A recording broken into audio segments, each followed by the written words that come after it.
Good morning. Welcome to First Unitarian Church of Wilmington, Delaware. My name is Helen Foss, and I'm delighted to welcome you in my role as worship associate for today's online worship service. Welcome to you all, no matter the hue of your skin or the origin of your ethnicity.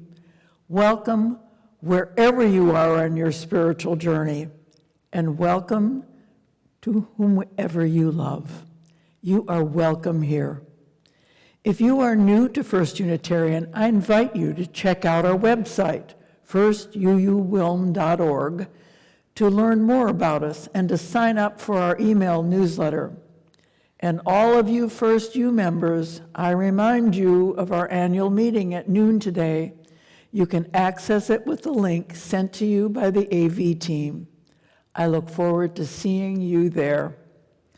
Our worship leader this morning is Unitarian Universalist Minister Reverend Tracey Robinson Harris, our temporary minister, who will be inviting us to consider moments of grace with her. Now, there are some words from Gretchen Haley to further welcome us this morning. She tells us that grace meets us where we are. There is nothing you need to bring with you to be welcome here. No right beliefs or proof of citizenship, no eternal optimism or clarity of conviction, no boundless courage or endless expertise. You do not need to know what brought you here or how you will solve that problem you are turning over and over and over in your mind. Your bills do not need to be paid, and your checkbook can be a mess. Your children may have been up half the night. Your hearing aids may not be working, and your knees may be creaking. You do not need to be ready, perfect, or even halfway to belong in this circle where grace meets us where we are, but does not leave us as it found us, where love resides in each of us, yet somehow, more than all, where life still pulses and rages and heals and transforms, creating us and this day anew once again. Come, let us worship together.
These are the words of the Reverend Elizabeth Mount.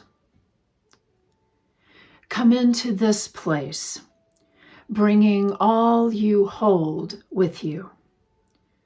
Come into this place with every piece of yourself gathered up, and let us be the church incarnate.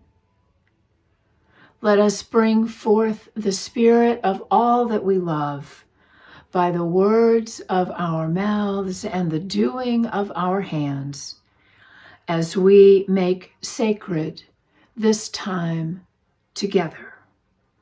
Come, let us worship.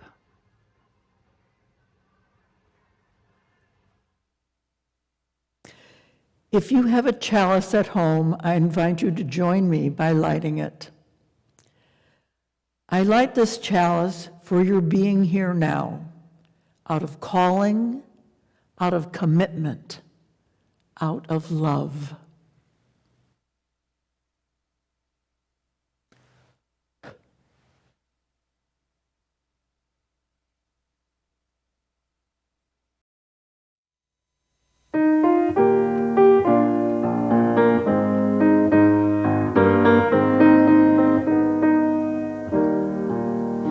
When our heart is in a holy place, when our heart is in a holy place, we are blessed with love and amazing grace. When our heart is in a holy place, when we trust the wisdom in each of us, every color, every creed and kind, and we see our faces in each other's eyes, then our heart is in a holy place.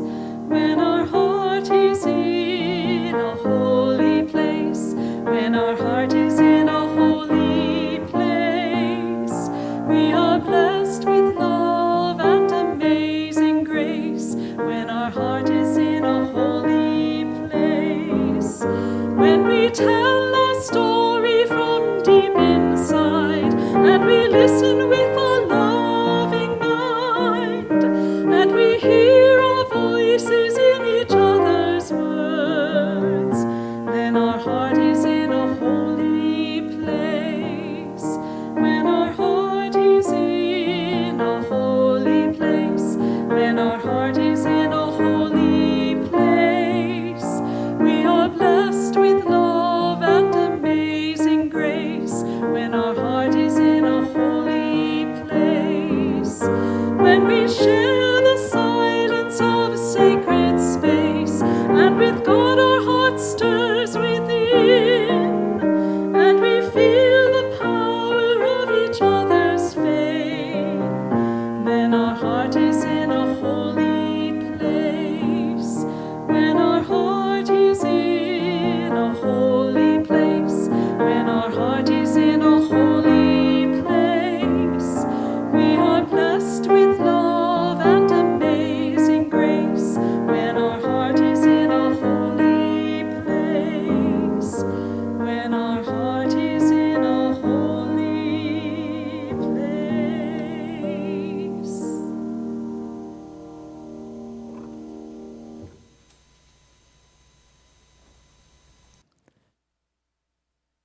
Please join me in affirming our mission.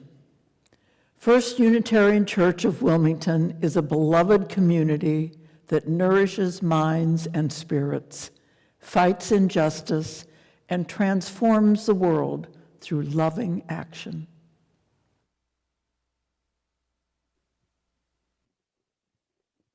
Hi, everyone. It is wonderful to be here with you today.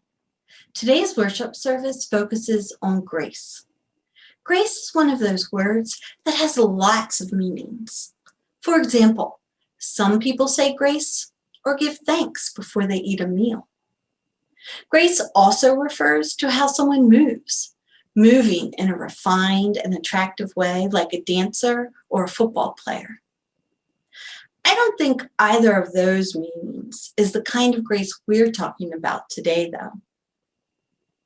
Grace can mean being thoughtful, polite, fair, and honest, a willingness to forgive. Christians think of grace as coming from God or the divine. It is kind of like receiving assistance from God. Reverend Tracey explained grace to me as the moment when love meets imperfection. Grace occurs in the moment when we are struggling and something confronts us and changes us. Grace meets us where we are, but does not leave us where it found us. Today's story is an Indian folktale called "The Answer is in Your Hands."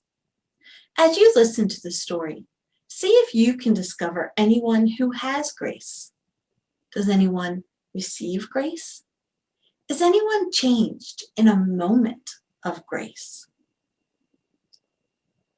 There was once a wise woman who lived by herself near a small village. Rumor had it that she could always accurately predict when the rains would come, or help heal a sick child with herbs, calm angry neighbors, and help them to resolve their fights and arguments. People came from all over the land to meet with her and seek her advice on matters both small and great. Her reputation was such that it was said she was never wrong, not ever.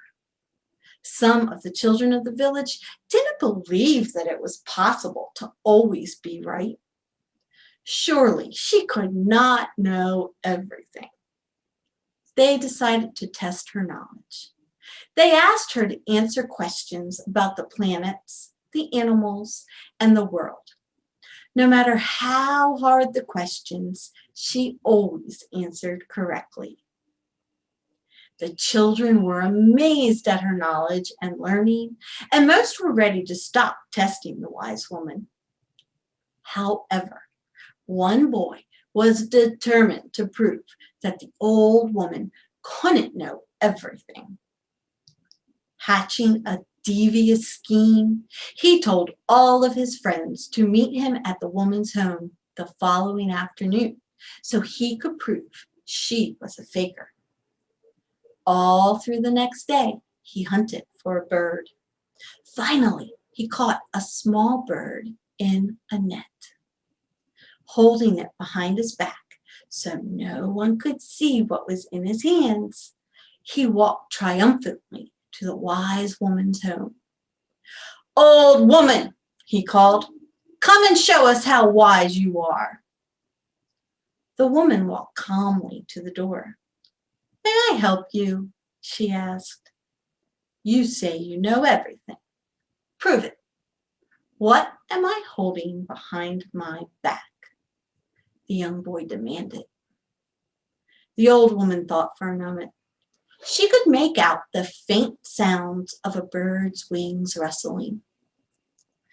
"I do not say I know everything, for that would be impossible," she replied. "However, I do believe you are holding a bird in your hands." The boy was furious. How could the woman have possibly known he had a bird? Thinking quickly, he came up with a new scheme. He would ask the woman whether the bird was alive or dead. If the woman replied alive, he would crush it with his hands and prove her wrong. If she answered dead, on the other hand, he would pull the living bird from behind his back and allow it to fly away. Either way, he would prove his point, and the wise woman would be discredited. "Very good," he called. "It is a bird. But tell me, is the bird I am holding alive or dead?" The wise woman paused for a long moment while the boy waited with anticipation for his opportunity to prove her wrong. Again, the woman spoke calmly. "The answer, my friend, is in your hands. The answer is in your hands." The boy realized that the wise woman had once again spoken correctly and truthfully. The answer was indeed in his own hands. feeling the bird feebly moving in his hands as it tried to escape his grasp, he felt suddenly very ashamed. The answer was in his hands. Slowly and gently, he brought his hands to the front of his body. Looking into the eyes of the delicate bird, he apologized. "I am sorry, little one." And he opened his hands to let her go free. I wonder if anyone showed grace in this story. I wonder if anyone was changed by a moment of grace in the story.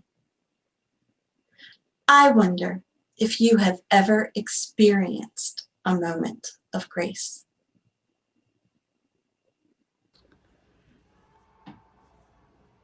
Please join me now in the spirit of prayer. These words are by the Reverend Rosemary Bray McNatt.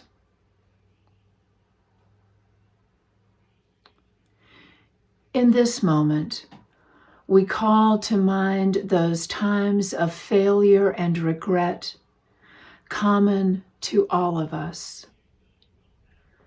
We remember those times when we have failed to do all that we meant to do, or through our actions failed to be all that we were meant to be.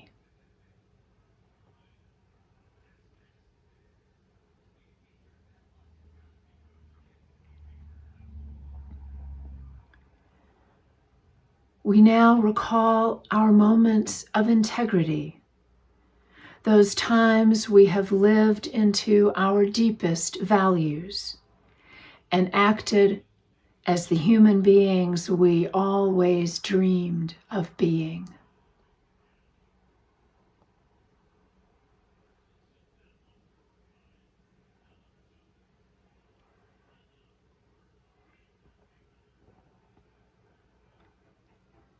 We choose at this moment to lay down the burden of our shortcomings and grasp the courage to begin anew.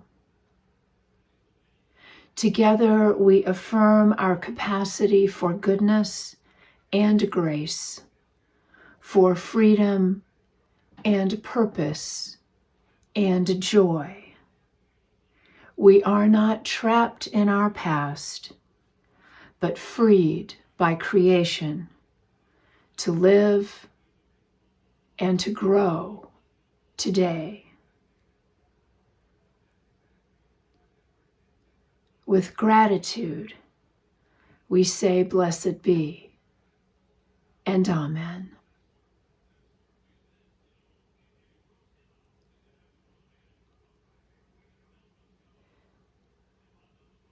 And now, a time of shared silence.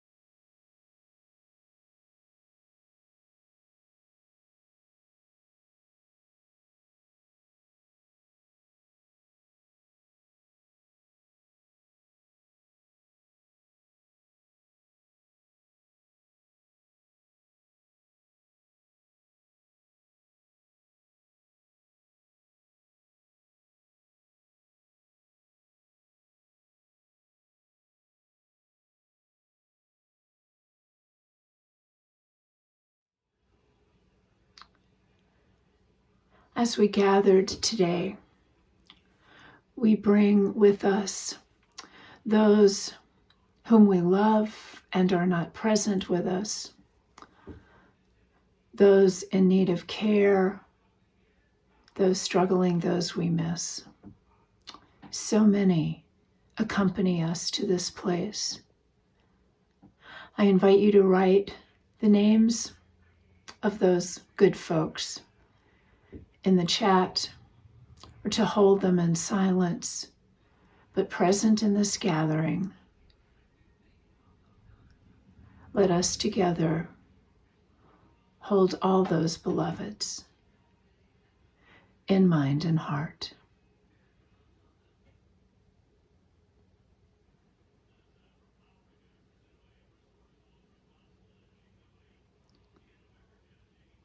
For each one and all of them,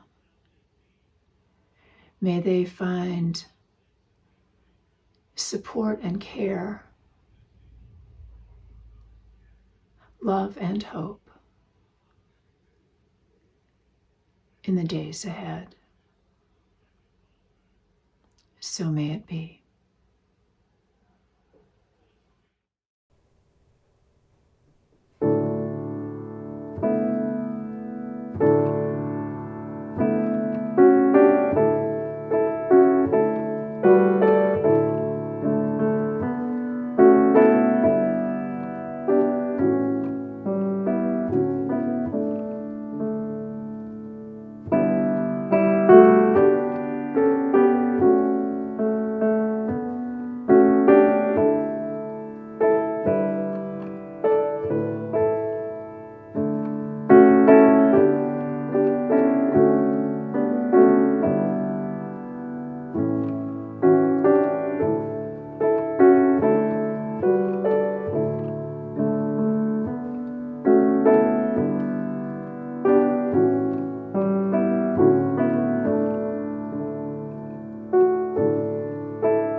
The first reading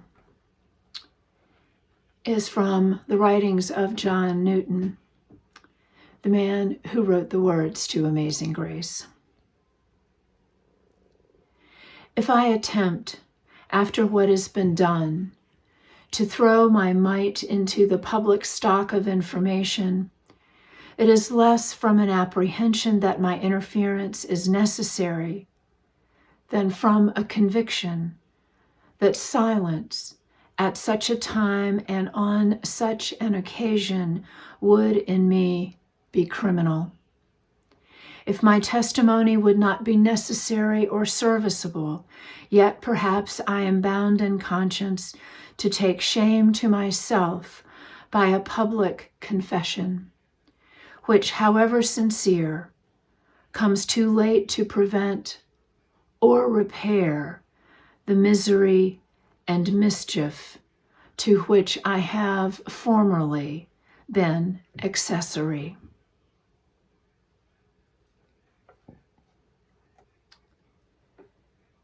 And these are the words of Anne LaMott. Jesus is really very clear about us trying to do a tiny bit better. You are loved and chosen, as is, in your current condition, with all the bad, aggressive, ambitious thoughts you have to bring. Jesus says, come on up and sit with me, you, as is. But at the same time, Jesus also hints that maybe we can do better. So I give thirsty people water. I can give away everything I can, and I observe and I practice awareness of my reactivity. I can say, it's okay. The grace of this world is so hilariously huge. So let's just get on with it.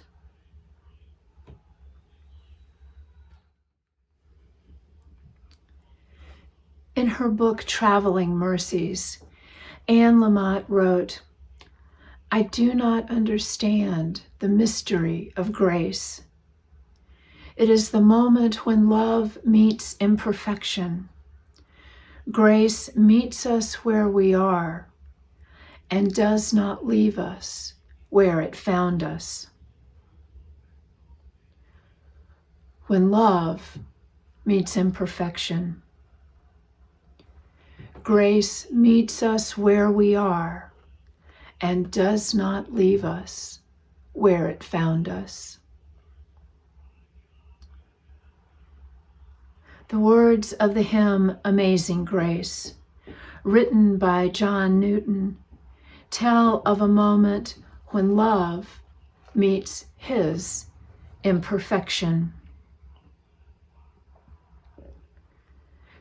Newton was born in London in 1725. He grew up without any particular religious conviction. At the age of 18, he was forcibly recruited into service in the Royal Navy. As a sailor, he had a reputation for recalcitrance and insubordination. One captain under whom he served noted that Newton was one of the most profane men he had ever met. And a biographer commented that in a culture where sailors commonly used oaths and swore, Newton was reprimanded repeatedly for using the worst words the captain had ever heard of, and of, quote, creating new ones to exceed the limits of verbal debauchery. His time in the Navy ended when, due to his recalcitrance, he was left behind in Africa. As the story goes, Newton was enslaved for 3 years. And after a plea from his father, he was finally found and rescued. On his return to England, when his ship was off the coast of Ireland, it ran into a violent rainstorm. Fearing the ship and all aboard would be lost, Newton called out to God for mercy. The ship was spared, and Newton converted to Christianity. Despite that moment of grace, that moment when love met imperfection, Newton would later become a ship's captain in the transatlantic slave trade. He made 3 voyages over 6 years.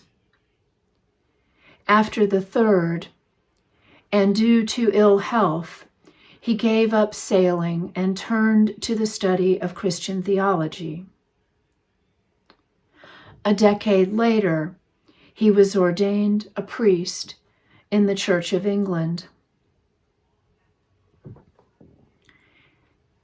In Thoughts Upon the African Slave Trade, published more than 30 years after his last slave trade voyage, Newton said he was breaking his silence from a conviction that silence at such a time and on such an occasion would in me be criminal. If my testimony would not be necessary or serviceable, he wrote, yet perhaps I am bound in conscience to take shame to myself by a public confession, which, however sincere, comes too late to prevent or repair the misery and mischief to which I have formerly been accessory. With his silence finally ended, Newton became a leader of the parliamentary campaign to abolish the African slave trade. And he lived long enough to see the British passage of the Slave Trade Act. For Newton, whatever the evil he had been part of and perpetuated, forgiveness and redemption were possible. Such was the grace of Newton's God, and amazing grace that saved a wretch like him.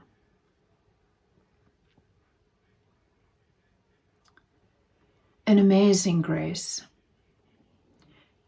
that saved a wretch like Newton, not once, 3 times. Grace saved him from the storm. Grace saved him from his role in the evil of buying or stealing and selling human beings into slavery. And grace saved him from the complicity of silence on the horrors of slavery and the necessity of ending it.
Taking some liberties perhaps with Newton's faith and his story, I find in it a hint of the grace described by Unitarian theologian and ethicist James Luther Adams in the last century.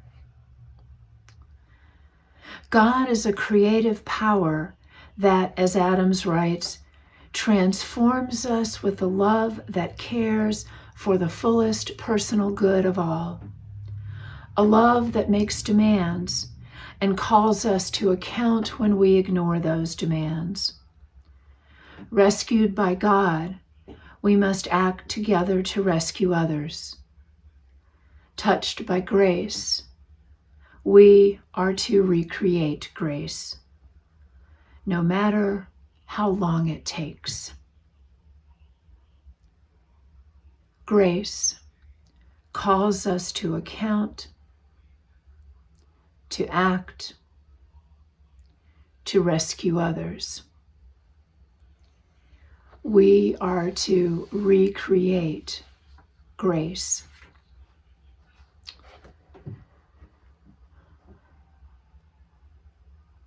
The hymn that John Newton wrote was an acknowledgement of being called to account. The first of 3 such calls he would know in his life, and the first of 3 moments when he rescued others.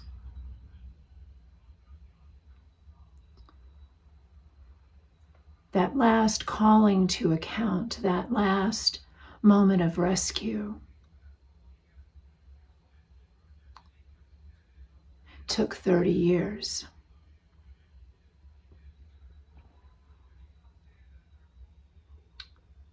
Touched by grace, we are to recreate grace, no matter how long it takes, and even if, and even when it may not be enough.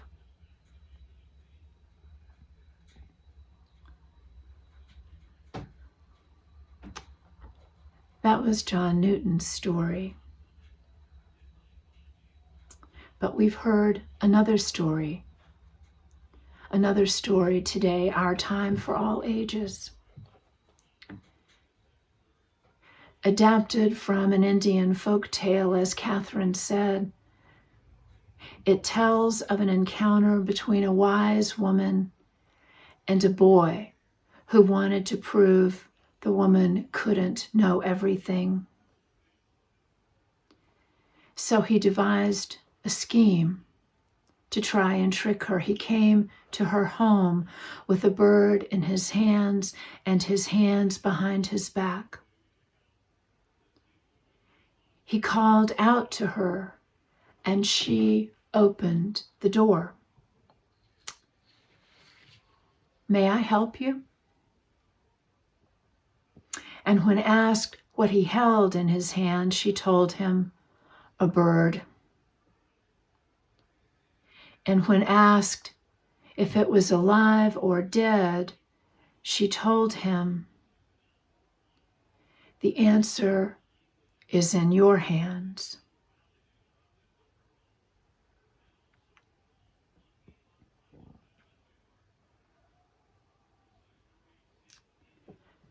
Touched by grace, we are to recreate grace. May I help you? The answer is in your hands.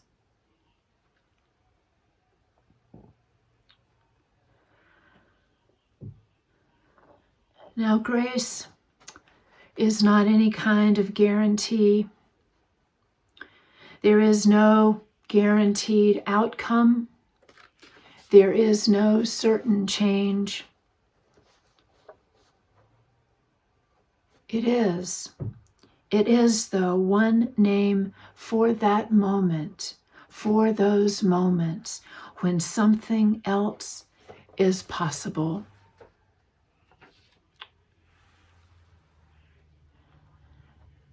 As Helen said in our opening, As Anne LaMott wrote, grace meets us where we are, and it doesn't leave us where it found us. Grace is possibility. It is opportunity.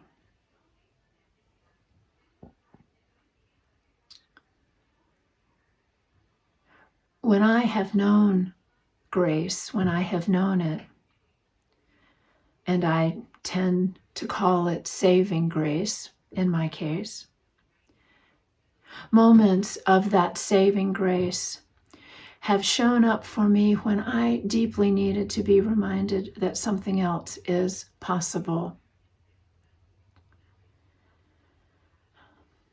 Something else following a loss. Something else following a tragedy. Something else following a personal failure that holds me and will not let me go.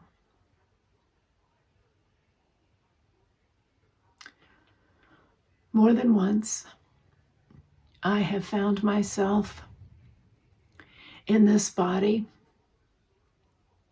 on the dance floor, both waiting and determined that something else is possible.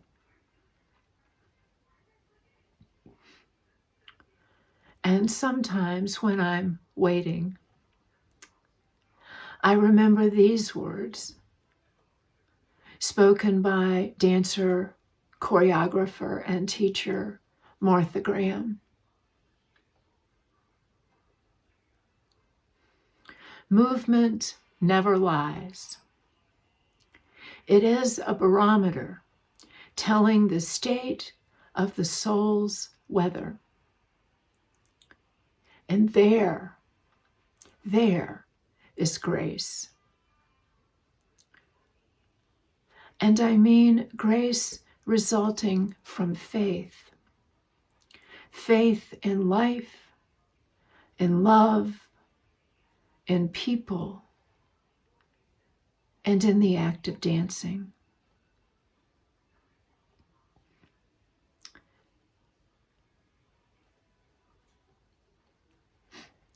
Encounters with a saving grace again and again over 17 years. 17 years. It took John Newton 30 years to find his voice. It took the young boy who showed up at the wise woman's door days of doubting, a day of searching, and then simply asking 2 questions about the bird in his hands.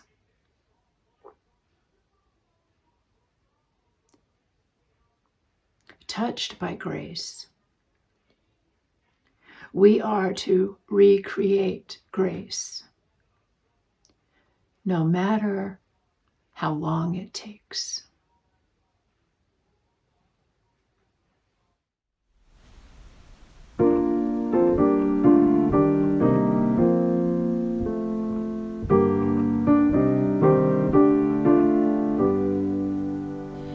Sovereign and transforming grace, we invoke your quickening power. Rain the spirit of this place. Bless the purpose of this hour. Holy and creative light, we invoke your kindling ray. Draw upon our spirits night as the darkness turns to day. To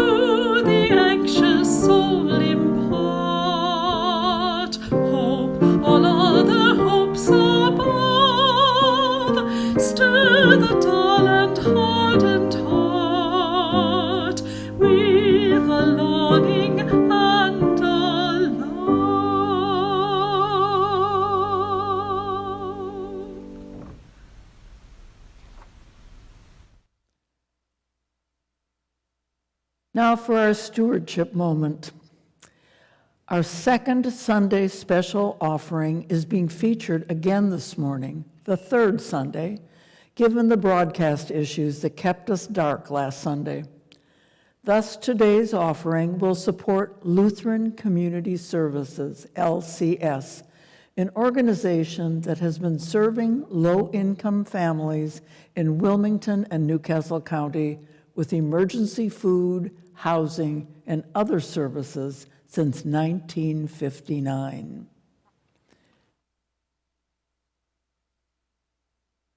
In fact, when congregants or community members come to First Unitarian and ask for help, we often refer them to the LCS for assistance.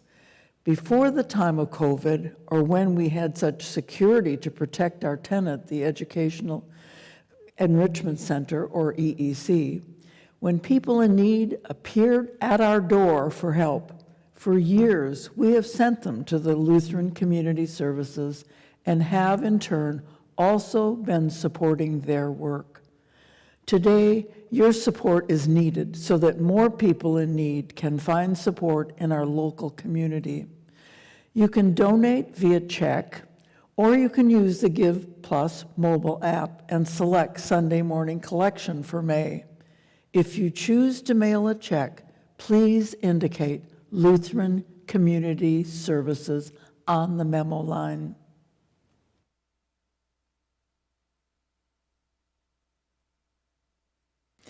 Now please join me in dedicating our offering to the work of this congregation, which is weaving a tapestry of love and action.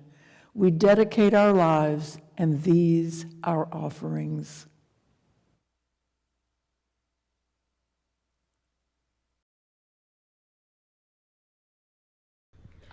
Amazing grace, how sweet the sound that saved a wretch like me. I once was lost, but now am found. Was blind, but now I see. 'Twas grace that taught my heart to fear, and grace my fears relieved. How precious did that grace appear the hour I first believed. Through many dangers, toils, and snares, I have already gone. 'Tis grace that brought me safe thus far, and grace will lead me home. When we've been there 10,000 years, bright shining as the sun, we know less days to sing God's praise than when we first begun.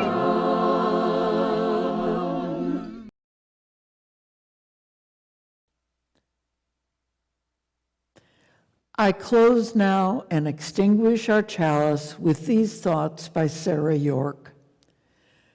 We receive fragments of holiness, glimpses of eternity, brief moments of insight. Let us gather them up for this precious gifts that they are, and renewed by their grace, move boldly into the unknown.